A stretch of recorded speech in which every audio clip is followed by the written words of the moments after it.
Jesús, buenas tardes. Hola, querido Julio, buenas tardes. Jesús, ¿qué te digo? Tantas cosas acumuladas. ¿Qué va pasando? De pronto me asomo a los diarios más conocidos de Estados Unidos y ya el tema de Irán con menos presencia, me parece, y con una serie de circunstancias que no entendemos plenamente y por eso acudimos a ti. El hecho de que, pues Donald Trump dice alto el fuego indefinido, no tenemos fecha, lo mantengo en cuanto haya una respuesta de Irán por la vía de Pakistán. E Irán que dice, pues no, tampoco hay una premura por firmar un acuerdo de paz o negociar algo así. ¿Qué está pasando en este momento anticlimático? Al menos eso parece, Jesús. Mira, están pasando tres cosas. Primero, la derecha no defrauda.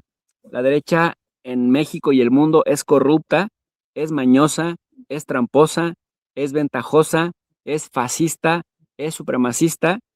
y tiende al caos. La derecha, querido Julio, no defrauda. En cuanto llegan al poder, violentan, desprecian el marco jurídico nacional e internacional y sobre todo injuria. La derecha calumnia, la derecha deshumaniza y cuando deshumaniza, pues entonces justifica las agresiones en pos de esta deshumanización, de la creación de la otredad, esta que decía el profesor Edward Said, ¿no? La deshumanización crea la geografía binaria del nosotros contra los otros, en donde los otros son bárbaros, salvajes, son fundamentalistas y por lo tanto nosotros tenemos la responsabilidad de civilizar. Y Trump cumple con ese paradigma. Desde el Big Beautiful Bill, esta hermosa y preciosa y gran ley que empobrece a los 20 millones de estadounidenses más pobres de Estados Unidos, que son ciudadanos, no migrantes, no residentes, ciudadanos estadounidenses, pero que a ese 1% de la camarilla de multimillonarios que llevaron a Trump al poder, lo super enriquece y lo dejan de pagar impuestos en proporción a lo que ganan. ¿Por qué hago este énfasis, querido Julio? Porque finalmente cuando la derecha siente un desprecio por la vida humana, siente un desprecio por el marco jurídico internacional, con datos duros lo podemos esto probar, entonces desatiende un principio que decía el profesor alemán Max Weber, la legitimidad, esta percepción de la colectividad, del derecho de alguien a ostentar autoridad en razón de que cumple con el bien hacer, el bien decir y el bien ejercer, el que se apega pues a la norma, esta expectativa de encarecer eh, el desorden, este marco referencial que estructura el pensamiento y determina la conducta. Entonces, decía también Max Weber, quien tiene legitimidad abarata los costos de la gobernabilidad porque cada unidad sabe lo que hay que hacer. Cuando no se tiene legitimidad, entonces se encarece la gobernanza y se encarece prácticamente en todos los sentidos, no solamente económico. Lo que estamos viendo con Donald Trump, que al pelearse con su propio poder judicial, al pelearse con el Congreso de los Estados Unidos, al decir que toda la prensa estadounidense que lo cuestiona dice fake news o dice mentiras, al deslegitimar prácticamente a los propios republicanos a los que llama traidores cuando ni siquiera cuestionarle, pues pierde legitimidad. Y eso también se ha transformado, querido Julio, en que haya resistencias. Esto también lo decía Max Weber, cuando no hay legitimidad, aparecen las resistencias antes de que se presente un conflicto. Y a Trump se le está presentando esa resistencia desde la falta de apoyos en el Congreso para una guerra a la que llaman opcional, es decir, que este constante freno que Donald Trump y este constante vacilar que Donald Trump mete, no lo hace porque quiere, sino es porque no puede seguir adelante ante la falta de legitimidad, uno, de la oposición en su propio país, de la clase política, dos, de empresarios que se están viendo afectados y tres, de las clases populares que empiezan a resentir los estragos de la economía a consecuencia o en razón de los propios desaciertos del presidente en el Oriente Medio, cuando carentes de estudio, y por eso nuevamente hago hincapié con el tema de la derecha que deshumaniza al otro y luego plantean escenarios despegados de la realidad al no medir y no evaluar bien lo que el adversario significaba y la resistencia que el adversario podía dar, y esa resistencia que el adversario podía dar iba a encarecer precisamente las capacidades militares, las capacidades económicas, las capacidades financieras y sobre todo la legitimidad política, diplomática que en estos momentos no acompaña a la administración de Estados Unidos. de tal suerte pues que eso hace bastante complicado y bastante complejo el que un proyecto sin pies ni cabeza y por elección se vuelva sostenible en el tiempo, querido Julio. Jesús, hubo una publicación del Wall Street Journal en la cual narran a un presidente Donald Trump excluido del cuarto de guerra en momentos críticos porque consideran que su impaciencia, su forma de abordar las cosas resulta contraproducente y que además señalan que su círculo cercano, sus asesores, procuran hacerle llegar, digamos, versiones de la realidad que se acomoden a lo que él quiere escuchar para que no se generen momentos tensos o ríspidos. Sería terrible el que el presidente de Estados Unidos, que tiene finalmente la palabra última acerca de temas como el uso del botón nuclear, que también hay las versiones de que pretendió utilizarlo y que un alto mando del ejército se lo impidió, pero realmente ¿quién está mandando? ¿Quién tiene el mando en todo esto que está sucediendo, Jesús?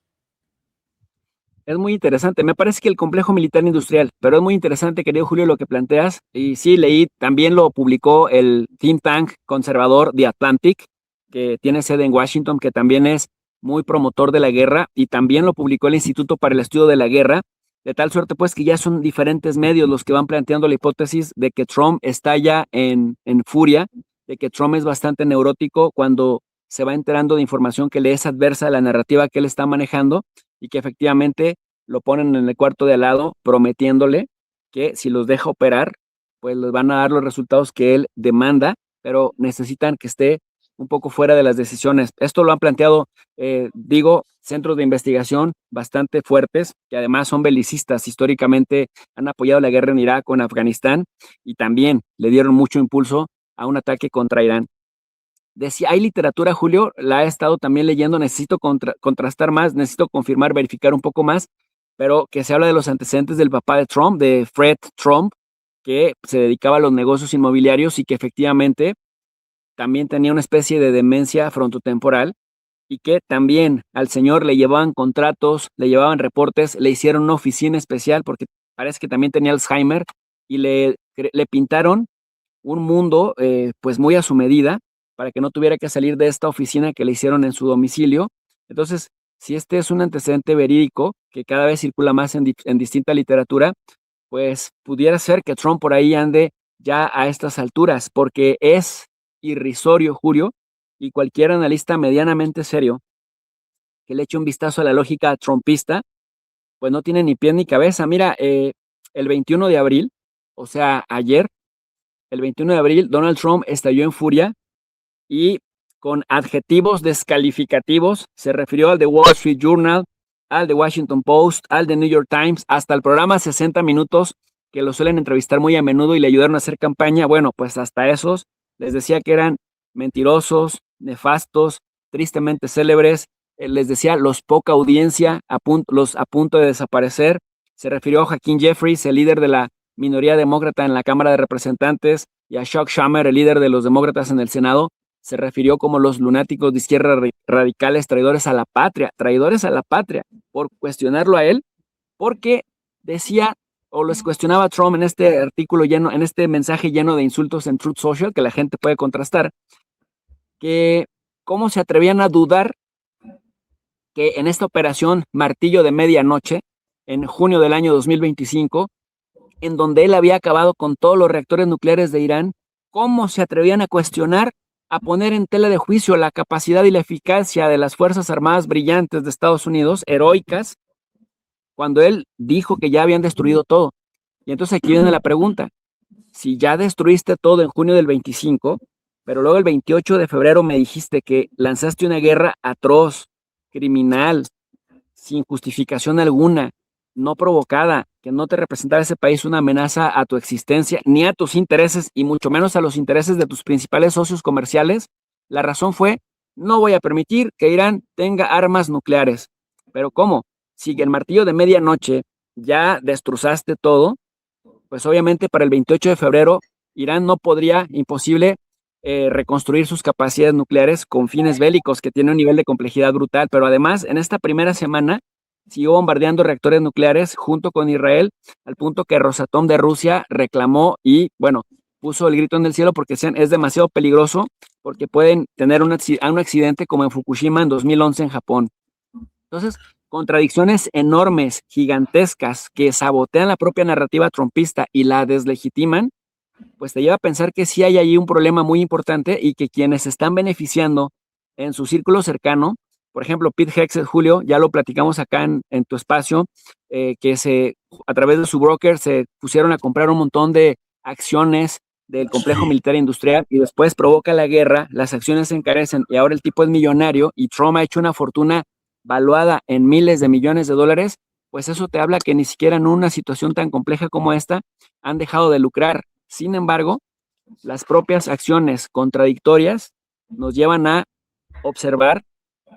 que puede que sí haya un problema de salud mental y que puede que en el momento que el barco se empiece a hundir, como ya está sucediendo, pues empiezan a dar responsabilidades entre unos y otros y cuando finalmente la cloaca se abra, pues vamos a ver a distintos niveles la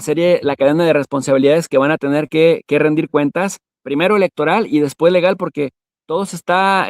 armando, Julio, en torno a una derrota catastrófica para 2026, noviembre del 2026, en donde si se cumplen ciertos márgenes de operatividad para los demócratas, podría esto terminar en un juicio político, no solamente para Trump, al que le tienen ya, de hecho, la mira puesta es a Pete Hegseth principalmente. Ahora, gracias Jesús por esta oportunidad de entrar en estos detalles.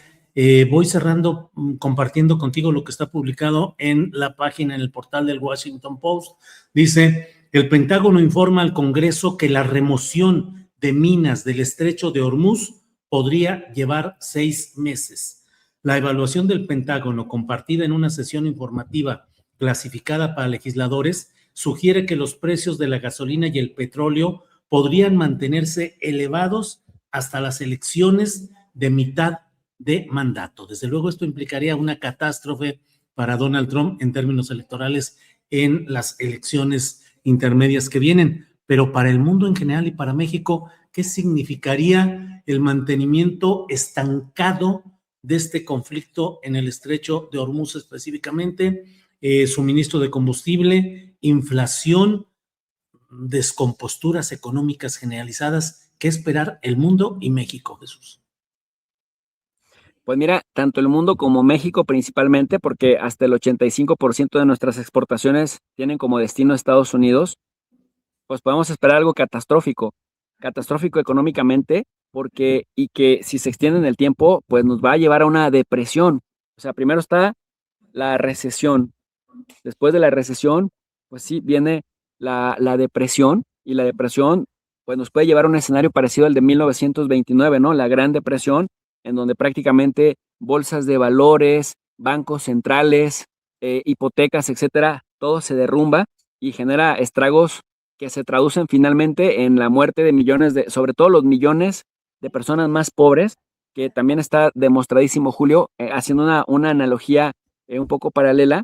que por ejemplo las sanciones internacionales al empobrecer a los países, pues generan entre más o menos 1971 y el año 2021, de acuerdo a los últimos estudios que han salido de la Universidad de Berkeley, de la Universidad de Yale y de Princeton, han tenido hasta 30 millones de muertos en 50 años. Esto es más que las propias guerras en sí mismo, las sanciones. Entonces, si una gran depresión se traduce en el proceso inflacionario sostenido, si una gran depresión se traduce en el desempleo masivo de personas y también que le pega a los sectores productivos, al cabo de unos años esa gran depresión se convertirá en un empobrecimiento sistemático que repercutirá tarde o temprano en los sectores más vulnerables de distintos países. En el caso de México es muy simple. Si Estados Unidos pierde capacidad